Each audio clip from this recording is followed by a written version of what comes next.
myself, my name is M. Hiba Khanam. I am from first year CSC BTech from Sri Science Institute of Technology and Science. So today's topic is about crystallography. So let's take a brief introduction about the crystallography and reading the atomic world. So crystallography itself, the word defines the crystal means the which having a lattice structure, which is having a sharp edges and the sharp ends. So this is called crystallography, and let's read once. Crystallography is the science of determining atom arrangements. As we have discovered, it is arranged in a line and it has sharp ends, and it is a key in material science, chemistry, biology and geology. So it is also a key component in science and chemistry and biology. Science is nothing but physics, chemistry, and this has major impact on drug discovery and materials design. So it is design in material design and drug discovery. Drug discovery is very helpful in crystallography. So it also helps us to understand the fundamental processes. So let's take into the next part, the crystalline state. So the crystalline state has divided into three types: definition, unit cells and crystal analysis. So definition is nothing but a crystal is a solid with long range order and repeating patterns.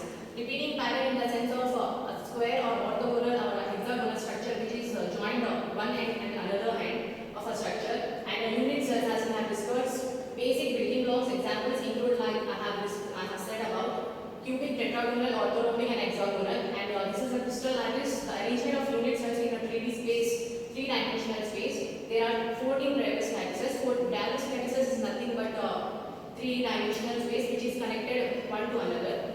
And next, go to the next slide, which is the diffraction. The key that there are three main keys: X-ray diffraction, neutron diffraction and electron diffraction. X-ray diffraction is nothing but it uses X-ray as a diffraction and analyze the patterns using Bragg's law. And this is a next is neutron diffraction. It uses neutrons and the sensitive light atoms as molecules and like hydrogen. And next is electron diffraction. It uses electron for studying the structure of the Darius lattices or a three-dimensional lattices. So next, go to the next slide, which is X-ray crystallography. So this contains a process, synchrotron radiation and structure radiation. So process is nothing but first it takes a crystal growth and then data collection and then processing and then refinement, which makes a very long time for processing. For crystal growth, it combines each other, and for data collection, it collects the data like octahedral or hexagonal structures, and then it refinement and then creates a total structure of crystallography. Then synchrotron radiation, high intensity X-rays are called as synchrotron radiation for small crystals. An example as APS. And structure solution. Structure solution is nothing but it uses Patterson and Thiriet methods. Like it directly converts into the total crystal structure, lattice structure. We find the model to fit the data. As the information, as we get the data, total refinement it does. So next, I'll ask my co-partner to continue the next slides. Now coming to the methods of crystallography, it includes several methods. Like methods of crystallography is of a pattern substances which is radiated by a base of radiation of it.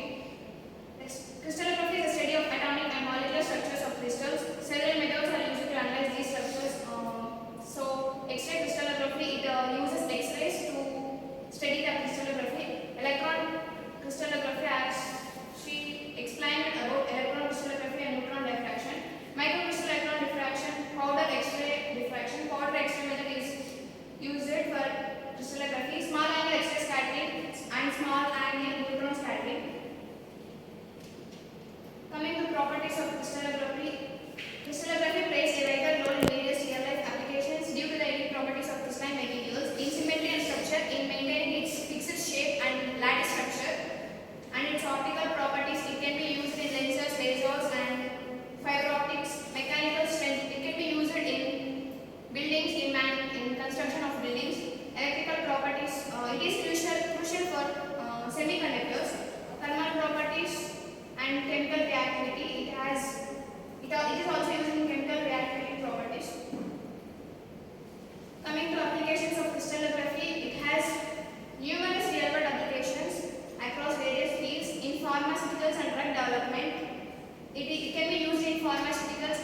particles, it studies the diffraction.